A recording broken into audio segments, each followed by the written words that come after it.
अल्हम्दुलिल्लाह मेहरबानी welfare project के डॉक्टर शहजाना इम्तियाज़ की ज़ेर निगरानी 50 पानी के मंसूबे मुकम्मल। ये प्रोजेक्ट डॉक्टर नहीर फारूकी की मावनत से मुकम्मल हुआ। जेहलम से हमारे नुमाइंदे डॉक्टर तसव्वुर हुसैन मिर्ज़ा की रिपोर्ट के मुताबिक आपको बताते चलें कि सोहावा के इलाके टबी सईदा में 50 पानी के मंसूबे मुकम्मल, जिसका बाकायदा इफ्तिताह कर दिया गया।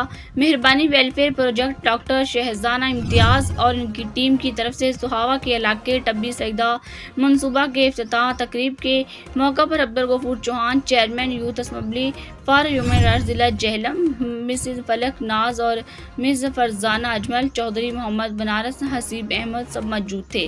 जबकि दुआ में इलाके के लोग भी मौजूद थे। इसके अलावा का एक गरीब मस्तक खातून की इस ख्वाहिश पर इसको बकरी भी लेकर दी गई। बकरियां पालना एक अच्छा इकदाम है।